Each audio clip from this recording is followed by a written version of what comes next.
झांसी पहुंचे deputy CM Keshav Prasad Maurya एकता पदयात्रा में हुए शामिल।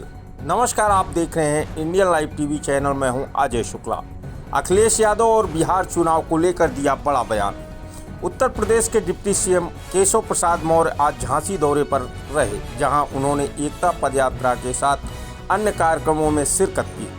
वहीं उन्होंने पत्रकारों से बात करते हुए अखिलेश यादव और बिहार चुनाव को लेकर बड़ा बयान दिया। उन्होंने कहा कि अखिलेश के बूते की बात नहीं है जो भाजपा को उत्तर प्रदेश में पुनः जीतने से रोका जा सके।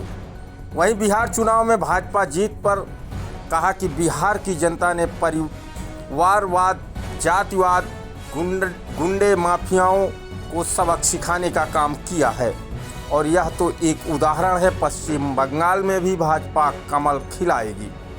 वहीं उन्होंने दिल्ली ब्लास्ट पर कहा कि देश के आतंकवाद को जड़ से खत्म करने का काम लगातार किया जा रहा है और अपराधियों को उसके अंजाम की सज़ा भी भोगनी पड़ेगी। आइए देखिए हमारे सहयोगी झांसी से विपिन कुमार के साथ अंजना यादव की इस खास रिपोर्ट में। लौह पुरुष सरदार वल्लभ भाई पटेल जी की 150वीं जन्म जयंती के अवसर पर सभी विधानसभाओं में एकता यात्रा का आयोजन किया जा रहा है। उसमें हिस्सा लेने के लिए आया हूं, लेकिन जब आया हूं तो साथ में यह भी वंदे मातरम गीत के गान के रचना के 150 वर्ष पूरे होने पर भी उत्सव मनाया जा रहा है। भगवान बिरसा मुंडा जी की जन्म जयंती का समारोह भी मनाया जा रहा है। साथ में आत्मनिर्भर भारत को लेकर के भी हमारा कार्यक्रम चल रहा है। एक भारत श्रेष्ठ भारत को लेकर के भी चल रहा है। तो अभियानों के क्रम में आज झांसी आने का मौका मिला है और इसे मैं सौभाग्य समझता हूं, जहां कार्यकर्ताओं से मिलना होता है। और अभी हम लोग बिहार में भारतीय जनता पार्टी का जो गठबंधन एनडीए है, ऐतिहासिक विजय वहां पर है और बिहार की जनता ने देश को एक संदेश दिया है कि अब जंगल राज, गुंडा राज, कट्टा राज, तुष्टीकरण, जातिवाद, परिवारवाद की राजनीति का भविष्य अंत की ओर है और जो लोग झूठ के आधार पर दुष्प्रचार करने का काम करते हैं, जो राजनीति में शब्दों की मर्यादा का ध्यान नहीं रखते हैं, उनको जैसे बिहार की जनता ने संदेश दिया है, वैसे देश की जनता अलग अलग राज्यों में संदेश देगी। सर, अखिलेश जी कह रहे हैं कि अब बिहार तो जीत लिया है, भाजपा को यूपी में नहीं जीतने देंगे। श्री अखिलेश यादव जी के बूते की बात नहीं है। श्री राहुल गांधी जी के रास्ते पर वो चलने की बात कर रहे हैं। वह भी भाजपा को देश में जीतने से रोकना चाहते थे, लेकिन भाजपा को रोक नहीं पाए। मोदी जी को प्रधानमंत्री बनने से तीसरी बार नहीं रोक पाए। और बिहार हो, उत्तर प्रदेश हो या देश का कोई राज्य हो, लोकसभा चुनाव के बाद भी हम लोग हरियाणा जीते, हम लोग महाराष्ट्र जीते, हम लोग दिल्ली जीते, अभी बिहार भी जीते और आगे हम लोग केरल से लेकर के, तमिलनाडु से लेकर के, आसाम से लेकर के पश्चिम बंगाल भी जीतेंगे।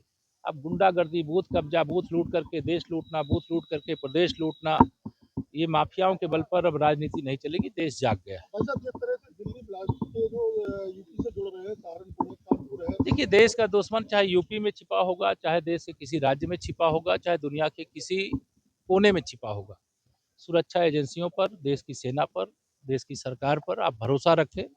आतंकवाद से मुक्त, नक्सलवाद से मुक्त, जातिवाद, उग्रवाद और तुष्टीकरण से मुक्त भारत बनने की ओर आगे बढ़ते हैं। हर इंस्टीट्यूशंस में आ रही है। ये चिंता की बात है कि जो पढ़े लिखे हैं उन लोगों ने यह रास्ता चुना है और लेकिन अच्छा होता कि वो यह रास्ता चुनने की जगह जिसके लिए पढ़ाई की वो काम करते। लेकिन अगर आतंकवादी बनने की कोशिश कोई पढ़ लिख करके भी करेगा तो उसका भी वही हश्र होगा जो बाकी का हो रहा है। पार्टी तो साफ हो गई बिहार में, लेकिन लालू का परिवार भी बिखर गया पूरी तरह से। देखिए, परिवारवाद की राजनीति के अंत की ये शुरुआत है और वो पहले उत्तर प्रदेश में भी एक तरह से ये श्री मुलायम सिंह यादव जी का भी परिवार बिखरा ही है। वहाँ लालू प्रसाद यादव जी का परिवार बिखर रहा है और बाकी परिवारवादी राजनीति करने वालों के परिवार भी बिखरेंगे। लेकिन ये पारिवारिक समस्या है, वह हमारी राजनीति की समस्या नहीं है। लेकिन हम देश के हित में, प्रदेशों के हित में अच्छा काम कर रहे हैं माननीय प्रधानमंत्री श्री नरेंद्र मोदी जी के नेतृत्व और मार्गदर्शन में, और आगे करेंगे। एक सवाल क्या, अखिलेश जी आपसे मिले थे बिहार में, बहुत रहे थे, उस समय तो कुछ पहले से आप रिजल्ट बता दिए थे क्या उनको? नहीं, वो हमसे पूछ रहे थे लड्डू कब खिला रहे हो, मैंने कहा 14 नवंबर को रिजल्ट आएगा, उस दिन खिला देंगे। फिर मैं उनको खोजता रहा, 14 नवंबर को मिले ही नहीं, तो लड्डू खिलाने का मौका नहीं मिला। तो क्या जाएंगे लड्डू खिलाने? मैं नहीं जाऊंगा, उनको आमंत्रित कर रहा हूं, आप लोगों के माध्यम से आवे, उनको लड्डू खिलाएंगे, रसगुल्ला खिलाएंगे, क्योंकि विजय यात्रा जो शुरू हुई है 2024 लोकसभा चुनाव के बाद भी, मैंने कहा हम लोग हरियाणा, महाराष्ट्र, दिल्ली प्रदेश और अब बिहार जीते हैं, तीसरी बार प्रचंड बहुमत से उत्तर प्रदेश जीतेंगे और 2027 का जो विधानसभा चुनाव होगा उसमें 2017 का रिजल्ट दोहराएंगे। ऐसी जनता की कृपा हमारे सब पार्टी के ऊपर भी बनी हुई है, हमारे नेतृत्व के ऊपर बनी हुई है, हमारे कार्यों के ऊपर बनी हुई है। लेकिन ये जितने भी भाजपा विरोधी अपने को मानते हैं, वह सोचते हैं परिश्रम भाजपा का कार्यकर्ता करे और चुनाव जो कोई काम नहीं करते जनता के बीच में वो जीते, तो ये अब नहीं हो सकता। एसआईआर को लेकर तमाम बातें कर रहे हैं, अखिलेश यादव कह रहे हैं कि बिहार में खेला कर दिया और अब यूपी में। देखिए, मतदाता सूची का शुद्धिकरण का अभियान लोकतंत्र का पवित्र महायज्ञ है और इसका जो विरोध किए श्री राहुल गांधी ने वोट चोरी का मुद्दा बिहार में उठाया, कहाँ गई उनकी पार्टी? 6 सीटों पे सिमट गई, वो तालाब में कूद गए।